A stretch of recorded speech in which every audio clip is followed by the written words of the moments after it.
राम के पुत्र दिव्यास्त्र ले आए हैं। अब तो युद्ध और भयावी होगा। अपने ही कुल के संहार के लिए सज्ज है लवकुश। मुझे तो केवल ईश्वर के बनाए प्रवाह में अड़चन उत्पन्न करनी है, फिर मेरा कार्य अपने आप हो जाएगा। जाओ देखो वो आश्रम पहुंचे या नहीं।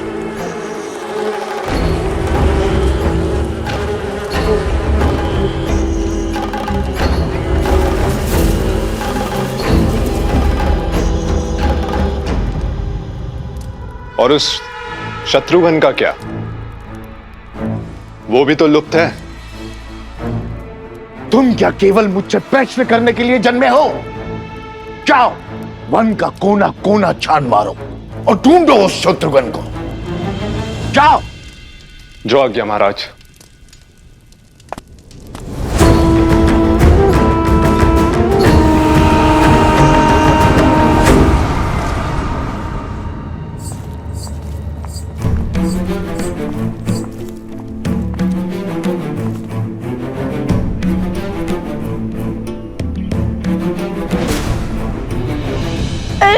क्या कर रहे हैं भैया? छोड़िए ना। बस अब वो प्रतीक्षा नहीं होती। कब से माता से दूर रहे हैं, अब तो मुझे उनके दर्शन करने दीजिए। और इसका क्या क्या कहेंगे माता से कि हम अश्वमेध का आश्व चुरा कर आए हैं श्री राम से प्रश्न पूछने के लिए, और राजा शत्रुघ्न से उसके लिए हम युद्ध करके आए हैं। ओहो, अब हम फिर से फंस गए। अब क्या करेंगे? जहाँ पग धरो वहां समस्या उत्पन्न हो जाती है। कभी ये मत करो, कभी वो मत करो। इससे अच्छा तो हम सब अदृश्य हो जाते हैं।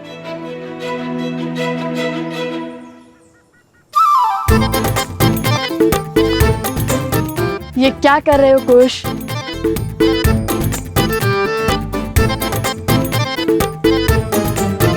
लो, हो गया ना अदृश्य। क्यों उठाई माला? ताकि इसकी गांठ खोलकर दो माला बना सकूं, हम दोनों अदृश्य हो सके। और संकट यही है ना कि कोई हमसे प्रश्न पूछे और हम मिथ्या ना कह सके।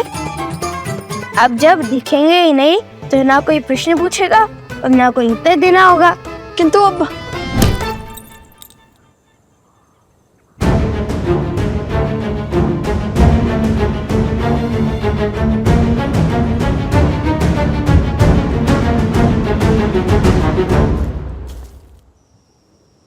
रुकिए, बस एक क्षण और। आप मुझे देख। अवश्य।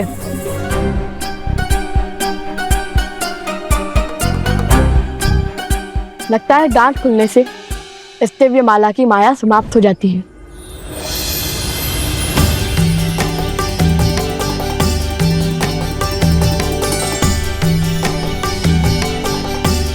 अर्थात ये माला माता सीता और श्री राम के भांति है।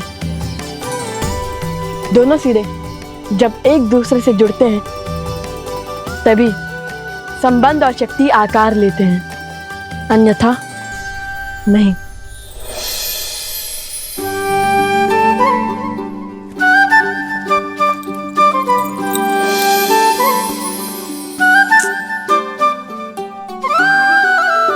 कुश भैया, विश्वास रखिए अपने अनुज पर। उद्देश्य माता के दर्शन है और वो हमें अवश्य होंगे, और वो भी प्रश्न उत्तर के चक्र के बिना। हाँ थे, क्या किया, क्यों किया, इन सब से छुटकारा मिल जाएगा। शीघ्र उनके पास भी तो जाना है जिन्हें छोड़ आए थे, स्मरण है ना?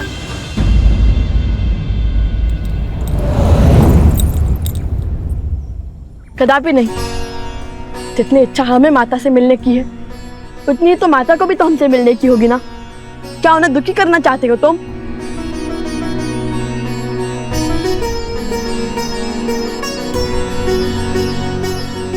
मिल गया हल।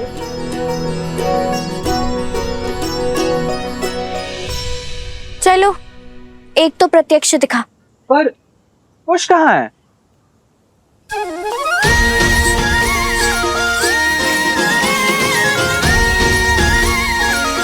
ये रहा।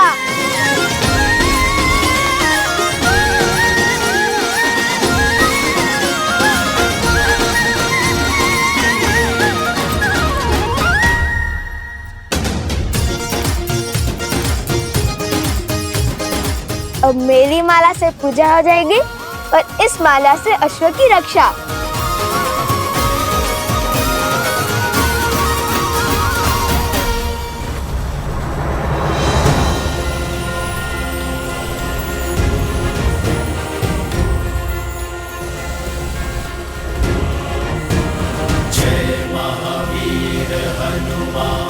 अश्व के पच्चिन, किंतु मुझे तो अब तक कोई अश्व ही नहीं दिखा।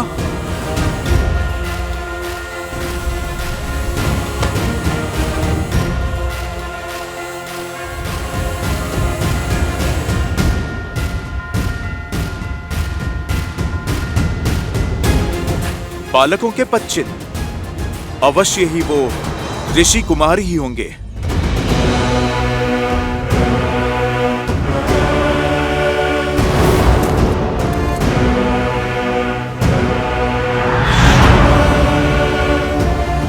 कौन है वहां? कौन है वहां? रुको, रुको।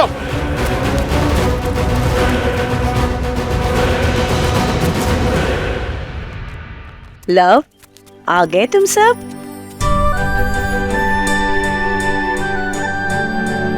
उचित समय पर आए हो। पूजा आरंभ होने वाली है। स्वर कमल कहाँ है?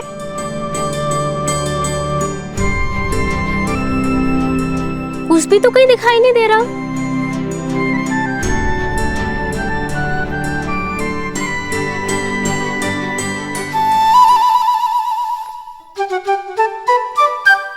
कौन है वहां पर?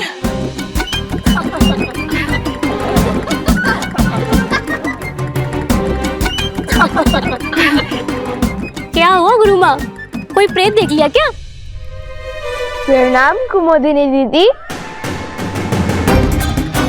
कौन है? कौन है? बहुत हुआ, अब बस भी करो कुश। कुश? जी गुरु माँ, ये अलकापुरी से लाए हुए स्वर्ण कमल की माला पहनकर आपको सता रहा है।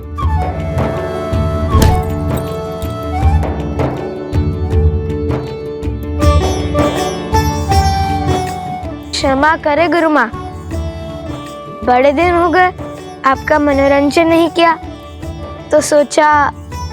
हमें भी तुम्हारे इस उपहास और मनोरंजन की कब से प्रतीक्षा थी। ये माला आप ले लीजिए गुरु माँ, किंतु स्मरण रहे, पूजा संपन्न होने के बाद हमें ये माला यक्षराज कुबेर को लौटानी होगी।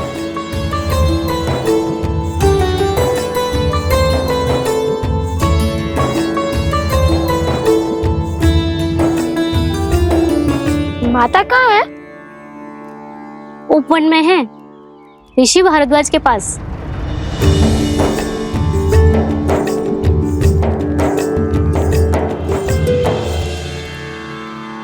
पुत्रों के भविष्य का विचार सदा वर्तमान पर हावी रहता है। देवी, आप इस पुष्प की भांति हैं। भूमिजा है, भूमि देवी की पुत्री। भूमि देवी जिनका एक नाम अचला है, जो कभी विचलित नहीं होती, इसलिए सदा प्रफुल्लित हैं, फलों और फूलों से भरी है। और जब भूमिजा स्वयं भविष्य की चिंता करेंगी, तो धर्म के आचरण में बाधा उत्पन्न होना स्वाभाविक है। चलिए, क्या राम से विवाह करने से पहले आपने भविष्य के बारे में पूछा था? और वनवास स्वीकार करने से पहले यदि भविष्य जान जाते, तो क्या आप दोनों वनवास स्वीकार कर पाते?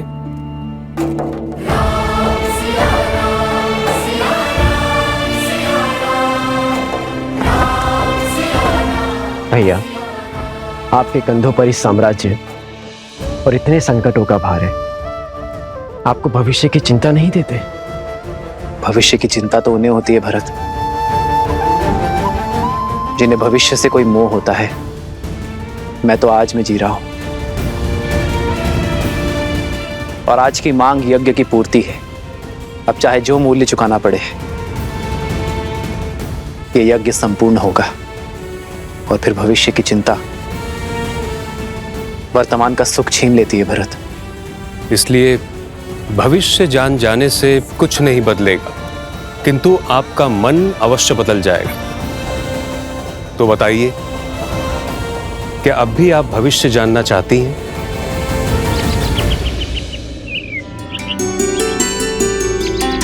प्रेम समर्पण करुणा ज्ञान से है भरा दो प्यारा नाम। जय सिया राम, जय जय सिया राम, जय सिया राम, जय जय सिया राम।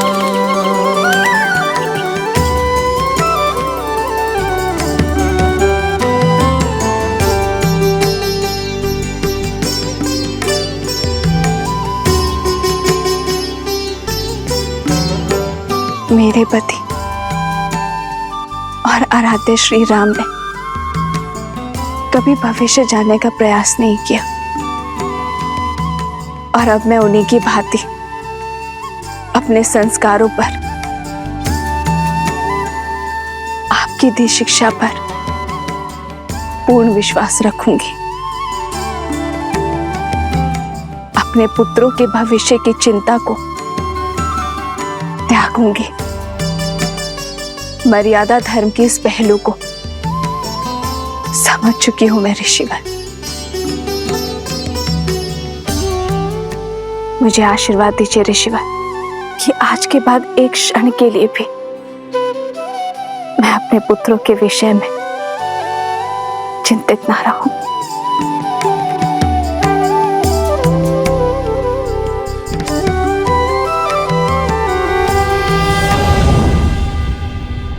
भैया, तो कौन सी चिंता आपके मन को सता रही है जो आप यहाँ भाभी माँ की मूर्ति के सामने ध्यान लगाने चले आए? लव कुश की, उनके स्वर में सत्य की सुंदरता है, उनके मुख पर मलिनता का कोई भाव नहीं है। तो फिर उन्होंने अश्व को क्यों रोका? धर्म का उल्लंघन क्यों किया? मुझे आशा तो केवल इतनी है भरत, कि उनके इस कृत्य के लिए मुझे उन्हें हराना या दंडित ना करना पड़ जाए। जब लक्ष्मण उन्हें पकड़कर अयोध्या लेकर आएगा तो उन्हें अयोध्या में ही दंडित किया जाएगा। भैया, मुझे तो शत्रुघ्न की चिंता है।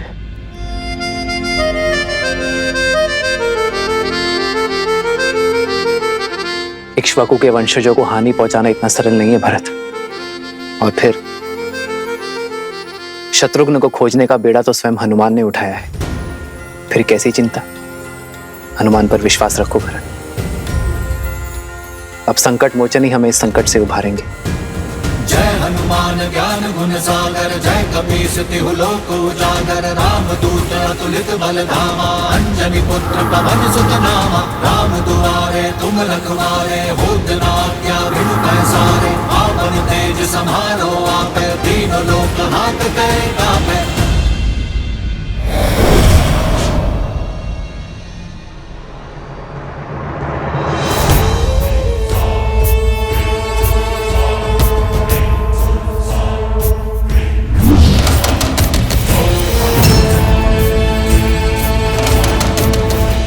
माता,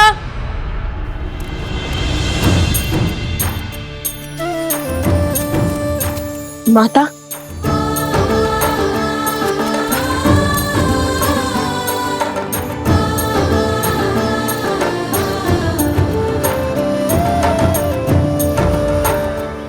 तुम दोनों ठीक तो हो ना?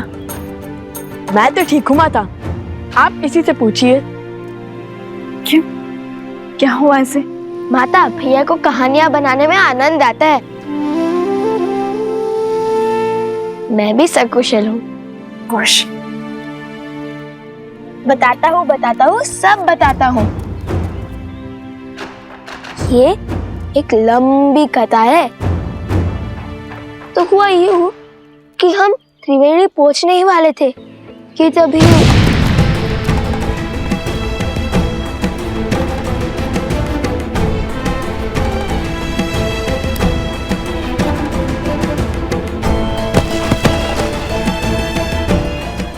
पुत्र पर इतनी बड़ी विपदा पड़ी। तुम स्वस्थ हो ना कुश? बताओ।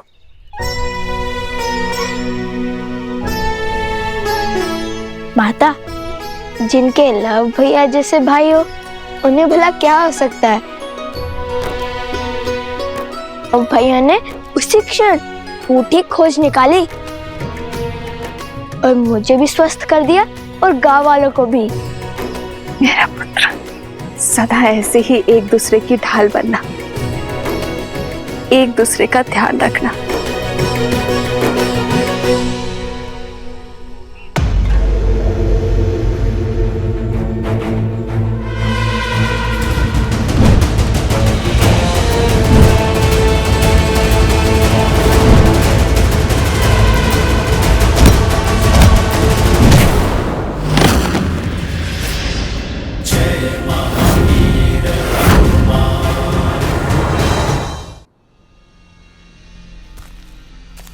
कब तक बचेगा मरकट?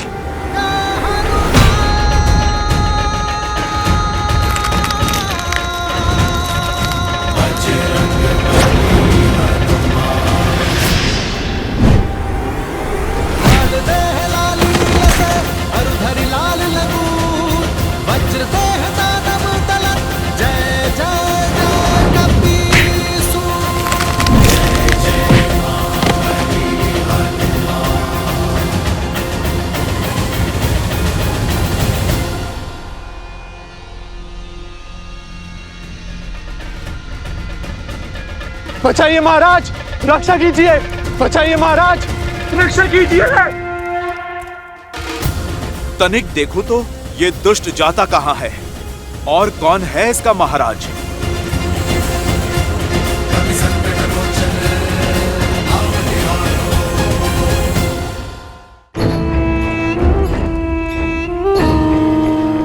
चलो, एक कार्य तो शुभ हुआ। यदि पुष्पमाला की गांठ नहीं खोली जाती तो पता ही नहीं चलता अश्व कहाँ गया। बचाइए महाराज, बचाइए, रक्षा कीजिए।